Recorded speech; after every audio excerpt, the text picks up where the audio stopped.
Bismillahirrahmanirrahim. Qala sallallahu alaihi wasallam.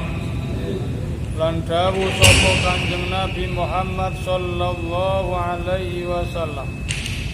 Man utawi sapane wong iku kala lamun ngucap sapa wong la ilaha illallah ing kalimat la ilaha illallah Muhammadur Rasulullah ing kalimat la ilaha illallah Muhammadur Rasulullah marratan kelawan sak ambalan ghufira mongko den sepuro lahu kedue man apa dunuhu dosane wong wa ing kana lan senajan ana apa dosa iku misla zabanil bahri madani akeh unsure sebut gawe kanjeng Nabi sapa wong muni la ilaha illallah Muhammadur Rasulullah wong sing muni la ilaha illallah iku disepuro sekabeh dosane najan toh misale dosane niku madani akeh untunge sedaya. Jadi kalimat tahlil la ilaha illallah itu selain dari membangun akidah nang beriku manfaatnya juga sebagai alat pelebur dosa. Hadirin, sepenting itu kalimat la ilaha illallah. Islam itu agama sing logis. Kalimat la ilaha illallah itu bisa diuji kebenarannya dengan akal sehat manusia. Bisa diuji kebenaran teori la ilaha illallah ini dengan akal sehat manusia. La ilaha illallah itu nek nang Al-Qur'an sumbere kul huwallahu ahad. Pangeran siji. Konsep la ilaha illallah itu artinya Tuhan yang satu. Konsep Tuhan yang satu itu adalah konsep yang dipahami oleh kebenaran akal sehat manusia. Artinya ngene. Paham Islam, pendapat Islam bisa diuji oleh orang-orang di luar Islam. Konsepnya Islam, Tuhan itu harus satu. Tuhan itu pasti satu. Tuhan itu tidak mungkin lebih dari satu. Tuhan tidak mungkin lebih dari satu. Kenapa? Karena Tuhan itu kuasa. Karena Tuhan itu as-somad, tempatnya berganti. Karena Tuhan itu kuasa di seluruh sejarah. Jomene kok pangeran, menungso itu pasti satu. Presiden satu, gubernur satu. Nek enek gubernur loro beda wilayah. Paham? Sitok nang Jawa Timur, sitok nang Jawa Tengah. Bupati siji, Pak. Sing manggon nang loper loro niku jenenge wakil. Ngoten iki. Semuanya. Kepala sekolah satu. Kenapa Tuhan itu satu? Kenapa Tuhan itu tidak dua? Kalau misalnya Tuhannya dua kan hebat, Tuhannya 3, 4 kan hebat. Tuhan satu dikeroyok sama Tuhan 3, Tuhan satu kalah. Ini logika yang salah. Karena Tuhan itu kuasa, maka harus satu. Kalau Tuhan itu dua, maka pasti ada yang lebih kuasa dari yang lain. Kalau Tuhan itu 3, pasti ada yang 2 yang tidak lebih kuasa. Kalau Tuhan itu 4, 5 dan seterusnya, pasti terjadi pembagian kekuasaan. Dan ini tidak bisa difahami oleh konsep ketuhanan. Kenapa? Kuasa kuasa mutlak pangeran. Tuhan itu loro misalnya, telu loro mau kayak. Kalau misalnya Tuhan itu dua, lalu kemudian Tuhan yang pertama menghendaki tarik ini hujan, Tuhan yang kedua menghendaki tarik ini terang. Ya apa? Apa Tuhan kedua manutai? Kalau Tuhan manutai tidak ada. Tuhan tidak manut. Konsep Tuhan manut juga batal. Kalau begitu gantian. Kalau gantian berarti yang satu ngalah. Tuhan ngalah juga batal. Tuhan tidak pernah ngalah sama siapapun. Tuhan itu mengabulkan permintaan. Jadi panjenengan itu kalau konsepnya kepada Tuhan itu dongo. Nek Tuhan konsepnya kejenengan itu merintah. Maka konsep Tuhan tidak bisa diterima oleh akal siapapun. Silakan didiskusikan.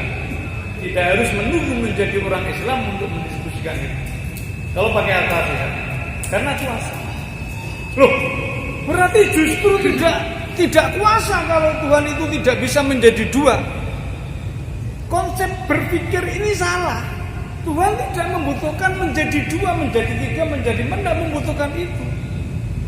Misalnya karena ada masalah di Amerika, maka Tuhan menjadi dua. Yang satu bertugas di Amerika, yang satu bertugas di Indonesia. Ini justru tidak kuasa. Artinya ketika menjadi satu, dia tidak ngatasi masalah nang Amerika. Paham ya? Ini konsepnya agama saya sama agama jenengan. Silahkan didiskusikan dengan teman-teman yang lain. Kalau diskusi ini gue sering lintas agama sama ateis. Ya senjata saya cuma Al-Quran. Kalau pakai hadis mereka agak susah menerima. Quran kan asli, bisa dipertanggungjawabkan, tidak berubah. Nek hadis kula masih sulit mempertanggungjawabkan. Kok ditakoki sahih dhaif kula gak iso menjelaskan. Dari diskusi-diskusi saya mungkin pendapat saya tidak objektif. Saya tidak pernah menemukan Al-Quran bisa digugat oleh siapa. Ketika saya ngomong sama ateis, saya bilang gini Pak, kalau ada kesalahan di dalam Al-Quran, kalau ada kesalahan di dalam, silakan tunjukkan. Silakan tunjukkan. Dan ini pasti nemok nih, tapi nanti dijelaskan tetap bisa. Pasti nemok nih, kayak simulator ini. Tapi ketika saya tanya wahai teman sampean saya tanya teman, menurut paham sampean ateis atau agama lain selain Islam, saya tanya, pernah nih, siapakah wanita yang boleh dinikahi? Apa jawabnya mereka? Semua wanita boleh dinikahi asal dengan cinta. Cara berpikir ini salah. Makanya tak gudak, berarti boleh anak laki-laki menikahi ibunya karena cinta. Dan ini jawab, tidak boleh, itu tidak bermoral. Loh, semen ngomongnya ya apa? Lah sementara di Islam itu jelas. Islam itu jelas. Wanita-wanita yang boleh dinikahi, wanita-wanita yang tidak boleh dinikahi. Di Al-Quran itu jelas. Konsep ketuhanan Islam dan konsep ajaran Islam itu logis. Saya sampaikan berkali-kali sama panjenengan. COVID-19 ini bagi saya Pak Yun Pangapunten, ini bukti kebenaran ajaran panjenengan Islam. Sayangnya wong Islam gak manut ajarannya ketika diajarkan oleh para kiai-kiai atau guru-gurunya terdahulu, tapi dia baru manut ketika diajari oleh orang Cina. Nah, berkali-kali saya katakan, saat ini kita menyiapkan tempat cuci di depan rumah kita masing-masing kata sabun. Siapakah yang mengajarkan cuci tangan? Yang pertama kali, yang mengajarkan sampeyan, Pak, agama sampeyan. Kitab sampeyan Mabadil Fikih, Sulam Sufina, Sulam Taufik, kitab fikih, Fathul Qorib itu mengajarkan. Nek kate wudu, sunai wudu kuwi nyela-nyelani tangan. Bahasanya jelas, nyela-nyelani tangan, Pak. Tidak hanya basuh, nyela-nyelani tangan. Kalau sampean sholat 5 kali, berarti sampean itu wudunya 5 kali. Sehari sampean cuci tangan ini 5 kali, Pak. Nyela-nyelani, Pak, bunyinya kita, Pak. Tidak tidak hanya sekedar dilebokno. Itu kalau sampean sholat 5 kali, sampean cuci 5 kali. Kalau ditambah sampean kate mangan 3 kali, sampean cuci tangan, Pak. Sebelum makan cuci tangan, sesudah makan cuci tangan 6 kali, Pak, panjenengan, Pak. 6 kali untuk makan, 5 kali untuk wudu. Panjenengan bayangkan, ini ajaran agama jenengan. Sudah ada di kitab panjenengan sejak dulu kala, sebelum ada wabah corona. Tapi awake dhewe baru menyadari pentingnya cuci tangan ketika ada corona. Lho ngene mboten. Iki kiai-kiai wis ngajarno, awake dhewe ngremehno, harus gak penting sunah ae. Masih gak cuci, gak nyela-nyeli tangan, wudune ya panggasa. Tapi faktanya ajaran ini kita yang punya, bukan orang Cina. Dan sekarang diadopsi oleh kedokteran cuci tangan. Digosok-gosok ngeten-ngeten. Itu diajarkan. Siapa yang punya? Kita. Sejak dulu kala Nabi Muhammad sudah melakukan. Paling tidak kalau sholatnya 5 kali, berarti cuci tangannya 5 kali, ditambah mamping telu, berarti cuci tangannya ping 6. Apalagi nanti kalau misalnya sampean deres, sampean duha, sampean qiyamul lail, berapa kali sampean cuci tangan? Kita sudah punya itu. Saya setuju, gitu kan. Corona, kita diperintahkan di rumah. Nabi Muhammad itu dawuh, Pak. Baiti jannati, rumahku adalah surga. Lah masalah wong sakniki niku jarang menemukan rumahnya menjadi surga. Maka dia sibuk dengan rekreasi dengan temannya niki lebih menyenangkan daripada dene ketemu bojo karo anake. Kebetulan saya yang tidak termasuk ini. Insya Allah saya lebih suka ketemu anakku, ketemu bojoku nang omah daripada aku nang Bali karo konco-koncoku. Kecuali saya jadi panitia, saya akan berangkat. Kalau enggak jadi panitia mending saya di rumah. Gitu kan, mangan terong, sambal terong bakar itu lebih nikmat, lebih lezat ketika kita makan bersama istri dan anak saya daripada misalnya saya makan bistik di hotel sendirian. Itu tidak indah sama sekali. Kebetulan saya yang termasuk yang itu. Nah ini kan masalah awak dewi. Di rumah itu ada surga kita, istri kita. Ketemu anak nikmati ketemu anak. Manten anyar krungu bojone hamil, masya Allah girangin ndak karu-karuan. Mosok gede ditinggali dolen, ini kan masalah. Berarti panjenengan dan saya panjenengan ndak sanggup membangun konsep yang diajarkan Nabi, rumahku adalah surgaku. Duduk salah ajaran sampean, ajarannya sudah bener, awake dhewe sing kesusahan praktek. Coba bayangkan. Ini indahnya seperti ini. Jadi tak saya teruskan diskusi niki berkaitan konsep baiti janati. Nyun pangapunten saya tidak meremehkan orang-orang yang kerja di luar, umpamanya nasib dewi-dewi. Dari kajian saya sama teman-teman yang masih nom, saya selalu diskusi. Saya asli ini kulo Nganjuk, koncoku Nganjuk nang Surabaya, kathah sing kerja di Surabaya. Ketika saya belum nikah, saya dadi koncone rek nek nyambut gawe mbok padha nang Nganjuk ae. Nang Nganjuk golek penggawean sulit. Golek duit tidak seperti di Surabaya. Golek duit nang Nganjuk lebih sulit. Makanya dia pergi ke Surabaya. Pada saatnya nanti dia duwe anak siji loro tuwek tetep mole, Pak. Bayangkan seandainya dirintis sejak dulu kala masih muda kerja nang Nganjuk, Mbah Bakul Pentol suwe-suwe lah dadi juragan.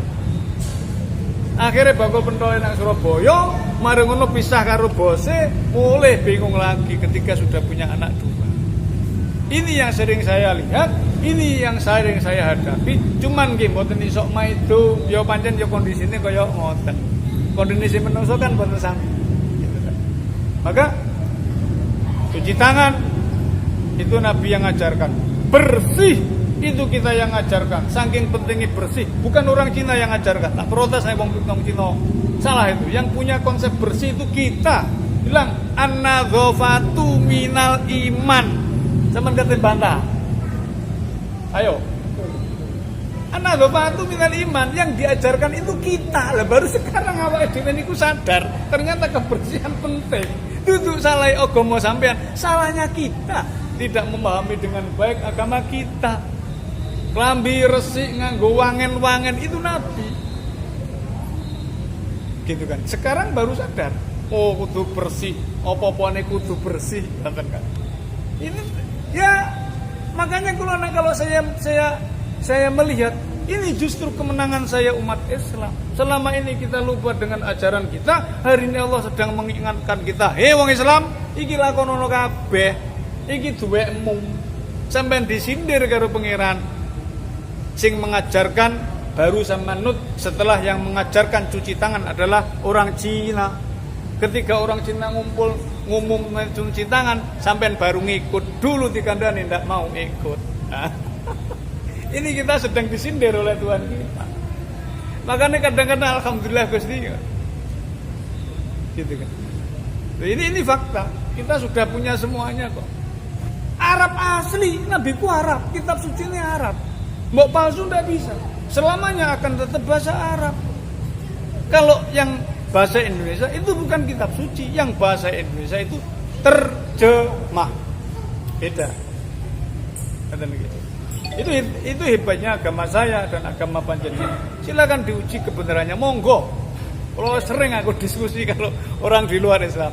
Cuman hari-hari ini cek wis rada tuwek gak pati teman-teman nek mbiyen sik nom-nom dulinan Facebook ngoten niku. Komunitas kafir itu masuk datang mriki. Niku kebenaran ajaran Islam, konsep ketuhanan kita. Gitu. Jadi Tuhan itu tidak kalah. Kalau ada Tuhan mati itu tidak bisa diterima oleh Islam. Tuhan itu awal akhir, Tuhan itu hidup tidak mati. Tuhan mati, marono hilang pangerane. Tuhan lahir, berarti Tuhan pernah tidak ada.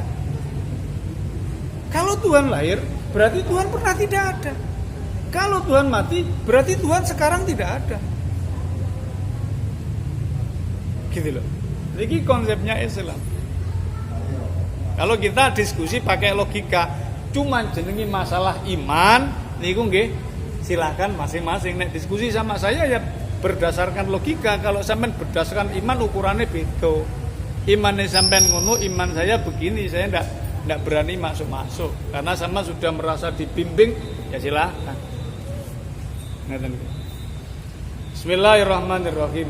Jadi Al-Qur'an ini teruji, Pak. Dipalsukan berkali-kali, ditafsirkan keliru berkali-kali, ada nabi palsu berkali-kali, teruji tidak bisa. Kalau misalnya ada orang ngaku nabi, tidak bisa Pak membuat satu ayat saja semisal Al-Quran. Ditantang karo Allah. Mimma nazzalna ala abdina fa'tu bi suratin min mislih wa da'u syuhada'akum min dunillahi in kuntum shadiqin. Isa Al-Baqarah ini ngoten. Kalau kamu ragu-ragu terhadap Al-Quran, bisa menciptakan ayat, bikin. Jangan kancamu kabeh. Al-Quran. Itu yang nantang Allah. Gusti Allah nantang karo orang-orang yang meragukan terhadap Al-Quran. Tapi ini tetap ada, gitu kan? Maka dikisahkan kan, misalnya Al-Baqarah, ketika Allah menceritakan di dalam Al-Quran tentang misalnya laba-laba, Al-Ankabut, misalnya Al-Baqarah, misalnya An-Naml, kan diremehno karo wong kafir. Apa pangeran kok gawe contoh-contoh kemelandingan sapi betina lah apa, itu bukan kitab suci. Ini yang melatar belakangi, lalu kemudian turunlah ayat surat Al-Baqarah 25. Jadi wong-wong kafir padha ngremehno Al-Qur'an, akhirnya Allah nuruni surat Al-Baqarah 25, innallaha la yastahyi ay yadriba masalam ma ba'udatan fama fauqaha. Gusti Allah ora izin gawe perumpamaan semisal lamuk utawa sing luwih cilik timbangane lamuk. Kaya-kaya remeh. Justru ini hebat. Coba bayangkan. Lamuk. Paru-parune sak pira, jantunge sak pira, ususe sak pira. Makhluk sekecil itu ternyata ganas. Dia lebih ganas dari sampean. Dia makanannya darah. Panjang bayangkan. Sampean panganane sego, lamuk makanane darah. Allah menciptakan lamuk itu lebih luar biasa daripada struktur panjenengan. Untune ruso sampean tapi panganan sampean sego. Lamuk untune siji panganane getih. Allah menyindir orang kafir dengan bahasa yang sangat lembut dan indah. Sak piro lamuk ini lho, Pak. Niku. Fa ammal ladina amanu fa ya'lamuna anal haq, orang-orang yang beriman tahu kalau itu adalah suatu perkara yang hak. Al haqqu mir rabbihim. Wa ammal ladina kafaru fa yaquluna madza aradallahu bi hadza mathala. Dan orang-orang yang kafir tetap tidak bisa menerima. Yudhillu bi katsiran wa yahdi bi katsiran. Cerita lamuk ini menyesatkan banyak orang dan juga memberi hidayah banyak orang ketika kita yang mau berpikir. Ternyata lamuk itu makhluk yang sangat luar biasa. Dia lebih betah melek daripada kita. Dia lebih ganas daripada manusia. Nek ngomong sampean tebek dene cemet, tapi nek podo-podo ucule panganane getih sampean dekne. Dekne gak esok mangan mergo mati. Nek urip padha uripe panganane getih sampean. Sampean gak nate mangan lamuk, lamuk mangan sampean. Jadi luar biasa. Al-Quran itu luar biasa. Nek kula ya tak tantang, silakan uji, ayo uji kitab saya. Mau ayat yang mana? Monggo. Bismillahirrahmanirrahim. Wa qala sallallahu alaihi wasallam lan dawuh sapa Kanjeng Nabi Muhammad sallallahu alaihi wasallam. Idza marra nalikane liwat sapa al mukminuna wong mukmin alal makobiri ing atase kuburan. Faqala mongko ngucap sapa mukmin la ilaha illallah wahdahu la syarikalah lahul mulku walul hamdu yuhyi wa yumiitu wa huwa hayyun la yamut biyadikal khair wa huwa ala kulli syai'in qadir. Nek enek wong Islam liwat nang nganding kuburan mari ngono dekne muni kalimah la ilaha illallah wahdahu la syarikalah lahul hukmu walal hamdu yuhyi wa yumitu wa huwa la yamut biyadihil khair wa huwa ala kulli syai'in qadir. Maka apa yang terjadi? Nawwara mongko bakal madangake sapa Allahu Gusti Allah tilkal kubur maring mengkono kubur kullaha ya sekabehane kubur wa ghafara lan ngapura sapa Allah liko iha ing wong kang ngucap la ilaha illallah wahdahu la syarikalah nika wau wa katabalan nulis sapa Allah lahu maring wong kang ngucap la ilaha illallah wahdahu la syarikalah saterusé nika wau alfa alfi hasanatin ing 1000 kebagusan wa rafalan ngangkat sapa Allah lahu maring wong kang ngucap la ilaha illallah wahdahu la syarikalah alfa alfi darajatin ing 1000 derajat wa khotolan nglebur sapa Allah anhu saking wong kang ngucap la ilaha illallah wahdahu la syarikalah alfa alfi sayyiatin ing 1000 kealaan. Niki juga real fakta. Sampeyan kenal Habib Lutfi Mursyid Toreko? Niku wiridane la ilaha illallah diangkat derajate sampai sakmono dukure umat seluruh Indonesia. Niku senengane wiridan la ilaha illallah. Napa? Ahli toreko wiridane niki. Niki juga fakta yang tidak bisa kita ingkari. Lah dene awake yo pancen tahlil yo ngenteni malam Jumat ngeten niki yo wis prai kabeh gara-gara corona. Wis mboten napa-napa. Sing penting ngaji nanti diamalkan sedikit-sedikit saisone kula nggih tasih belajar sami kalih panjenengan. Sangat mungkin panjenengan di dalam ubudiyah lebih saya timbangane kula. Nek ngajine kira-kira rada pinter kula paling ora kula kan iso omong.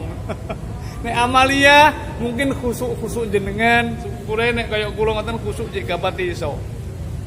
Kadang-kadang nek entuk undangan pas salat niku mikir lho ya kok ngomong apa rek ngoten.